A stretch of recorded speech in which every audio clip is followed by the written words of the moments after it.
Hello everyone, welcome down to the entertainment wing of Apter's Alley, and these are the APTER Files. Big Ray Hernandez, thank you so much for creating that opening, and so many of you have said, please bring back the APTER Files more often. So whenever the urge moves me, we're going to go into the APTER Files. And what are the APTER Files? It's my personal collections of various things, not just wrestling, but I covered boxing for a long time, and some of the entertainment stuff that I love.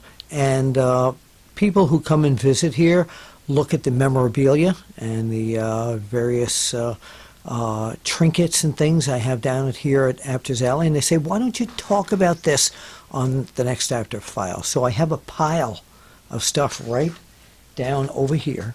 And we're going to start off, and again, I'm not sure what all of this is, but this first piece of memorabilia is recent memorabilia. This was sent to me by High Spots, one of the fantastic companies that put out some incredible DVDs, and they have their own network, of course. They've come out with this classic Bruiser Brody, Wrestling's Last Heel DVD, and I watched it. It's incredible. Little bias, of course, because I talk on it a lot, but then again, I knew Bruiser Brody very, very well. But it's a great package, and it's now in the APTER Files. It's 3 discs, so go to highspots.com to order it, and they may have it on demand if you join their network. You might be able to just watch it online. Okay, let's see what this is. Oh, wow. You know, I always, every few APTER Files here, I always ask people, millennials out there, do you know what this is? Yes, it is a VHS video. It's a videotape cassette. See this? Yeah, and it used to go into a machine called a VCR. So, this particular one really is of value to me because this one is an American icon, the Thesz story. And for those of you who are watching this and don't know who Thesz, T-H-E-S-Z, was, go to Wikipedia and look it up. He was one of the greatest champions ever in the world of professional wrestling. And he was also a very dear personal friend. He signed this videotape to me to bill a real friend, Thesz. And Thesz, actually, and his lovely wife, Charlie, Lou is no longer with us, but Charlie is. And she's still very active in the business, especially with the Dan Gable Hall of Fame in Waterloo. But when I went to Japan the first time, Thesz, it's where I met him actually the first time. Thesz was my travel mate there. I wanted to stay with someone who I thought was safe, because there were a lot of guys on the tour when I went that I was a little nervous about, like going out with, like Stan Hansen and the Mongolian Stomper and Superfly Jimmy Snuka and Terry Funk.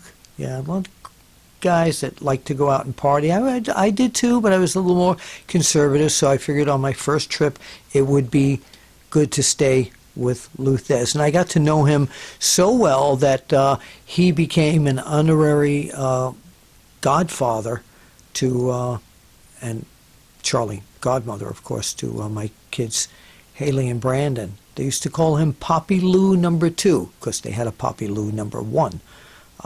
So Lou was Poppy Lou #2, but just an incredible videotape. But for me, to keep this in the APTER Files, it's just a precious piece of memorabilia that I keep down here.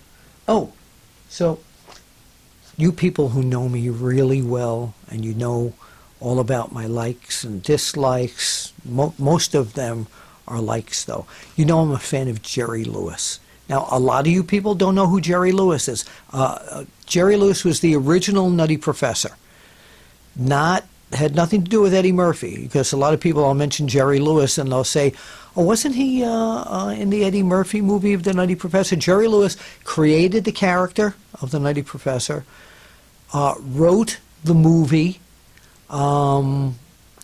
produced the movie, directed the movie in the 60s, and actually his voice was like this, but I was a big fan of Jerry Lewis, and of course a lot of people remember him for the muscular dystrophy telethons that he did every Labor Day. But I found something in a comic book shop a few years ago that really blew me away. Look at this. It's an original Jerry Lewis comic book. Can you see this?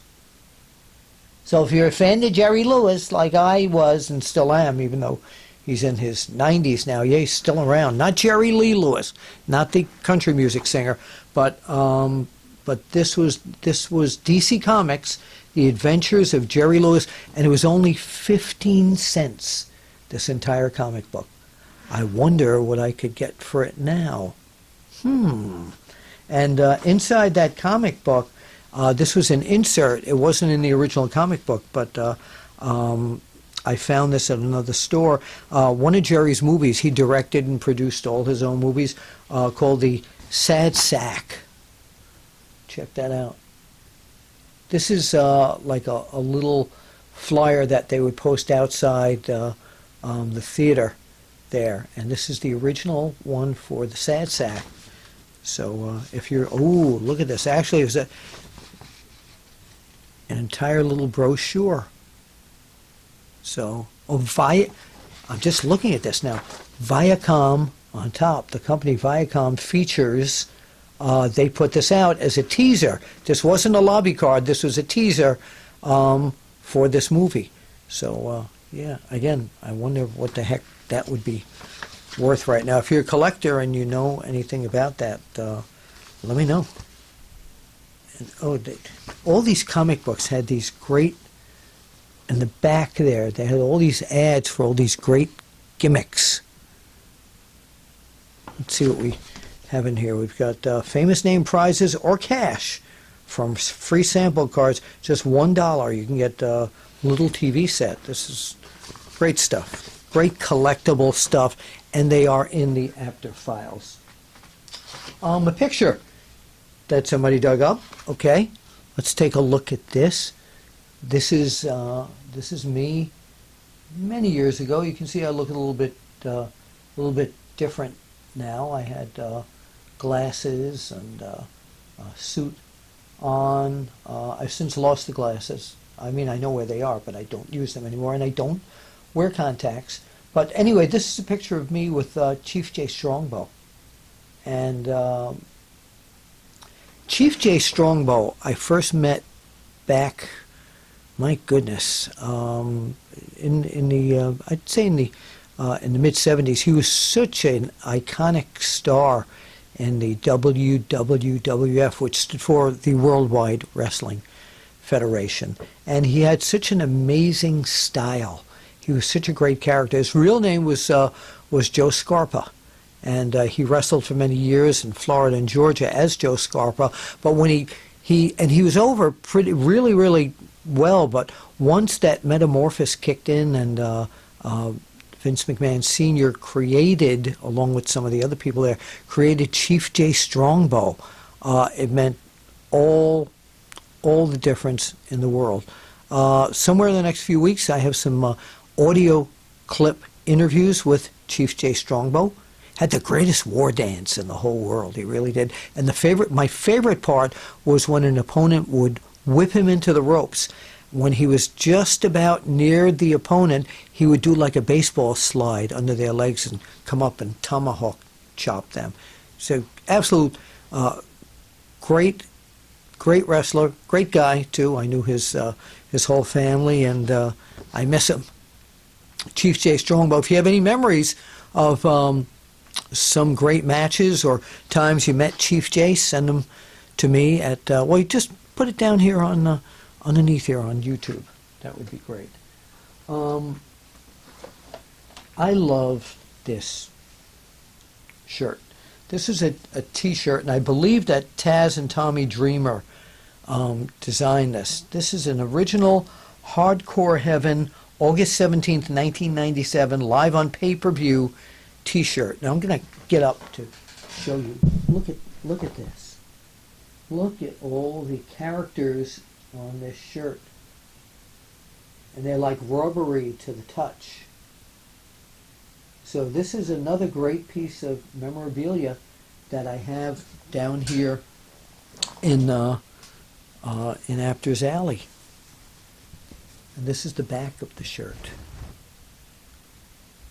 And on the front of it, I mean, just such great people. Terry Funk, Bam Bam Bigelow. Even there's, I think there's a picture of Chris Candido down here as well. Yeah, down there. And there's Rick Rude and Pitbulls, Tommy Dreamer, Rory Dudley. It's hard for me to Thesz. Hard for me to see while looking into the camera here, but yeah, this is a steady piece of memorabilia hanging in Apter's Alley. I want to know what this is worth. Wow. All right. People always associate me with Pro Wrestling Illustrated, and I'm flattered. I love it, of course. I mean, that was such a large part of my legacy. But there are a lot of people who say, why don't you talk about some of the other magazines that you worked on? And the gem of the other magazines was this one. WOW magazine. WOW stood for World of Wrestling. And let me get this closer to the camera. You see the glowing embossed WOW. The publishing company, H&S Media back then, spent so much money on this. And the whole, every page was like totally glossy, incredible paper, incredible photographs, and features that no other wrestling magazine back in the day. Here's the here's December 1999. This was a calendar of everything where you could see pro wrestling, and all the wrestlers wanted to be in this. And this issue on the back cover, with Kane on the front cover. On the back cover was HBK, The Private Life. And this was an at-home story that I did with Shawn Michaels, the Heartbreak Kid, and his wife in their beautiful Texas home, and then I went to his Texas Wrestling Federation. So the interesting story about this is that Kane was on the front cover, Shawn Michaels on the back cover, and I tried to convince the publisher that he should be on the front cover with all the fancy schmancy stuff, but I did not win that battle. But great magazine, and I'm sure a lot of you read that. It was published out of H&S Media, out of the Chicago area, and boy, this magazine kicked butt. It really did. It really did. A magazine that was a satellite, and I think we only did one issue. I think so. Was The Women of Wrestling.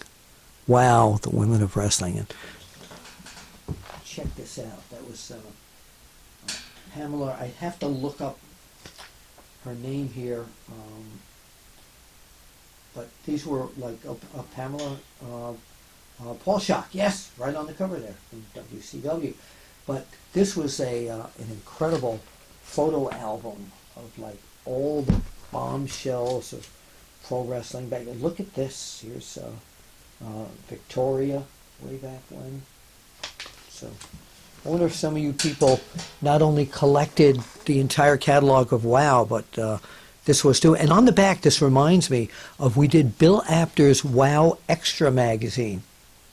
That came out every few weeks, and it was another satellite production of this. Great memories of WOW magazine, and great people on the staff that I work with. Tim Tao, Elliot Fromm, Brad Perkins. God, it's so many names that are way back in the past. But we had a fabulous team back there.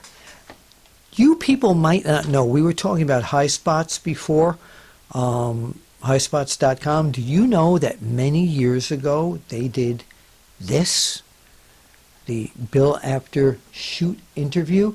Now that's what I used to look like. Again, let's see if I can turn my head that. Well, I don't have the glasses there. But they did a shoot interview with me. It's about an hour and a half interview where I talked about everything about the magazines and everything that I've done up until the time of this DVD, which was done in 2004. And if you go to High Spots and you put in Bill Apter, this is still available. Still available, right? Yeah, just checking with my producer. It is still available, the Bill Apter shoot interview. You'll learn so much about me. The last piece here, instead of the classic audio, I just found this. And again, it's what they call a VHS cassette. Way, way, way back, and I can't even remember what year it was. I was pitching, wanting to do a part, get into the TV end of the WWF or the WWF. I don't remember what year this was. So I figured, you know what? They probably don't even know that I can do this. They think I'm a photographer, etc. So I got down into my basement when I lived in Massapequa Park at the Cameo Townhouses, Townhouse Drive, right behind the mall. I say the mall, M-A-U-L, because when you go shopping there, that's what they do. Everybody malls you. Anyway, so I created a character called, see if you can see this, Mr. Fan Man. And Mr. Fan Man was the guy where you fans could not get, you could not get to the wrestlers, but I could because I'm Mr. Fan Man. So before we put a close on the APTER files for this particular edition, we are going to take 2 minutes and 20 seconds and let's check out Mr. Fan Man. And I'm not coming back. I'll be back, but on another APTER files. But thank you for enjoying the APTER files. You can catch me at Twitter at APTER1Wrestling. That's the number 1, like the website, onewrestling.com. As you know, my book is Wrestling Fixed. I didn't know it was broken. Is still available at your favorite bookstore or Amazon, and the audio version is as well. But let's go way back now to, and I can't believe what I looked like here. Man, I looked at this, and I did get a response that said, thank you, but we don't think we can use this at this particular time. And then after I watched this last week when I found it, I said, of course they couldn't use it. It's okay. So I sent it to Vince McMahon Jr. And yeah, he replied. He was very nice about it, but wasn't interested. So here it is, Bill Apter as Mr. Fan Man. Okay, there's the Apter Vision, and here is the VCR remote control. Let's hit play and get ready for cheesiness.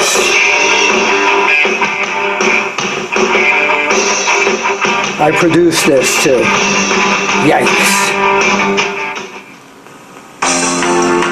From your mailbox right into my hand, I'll get you the answer. I'm Mr. Fan Man.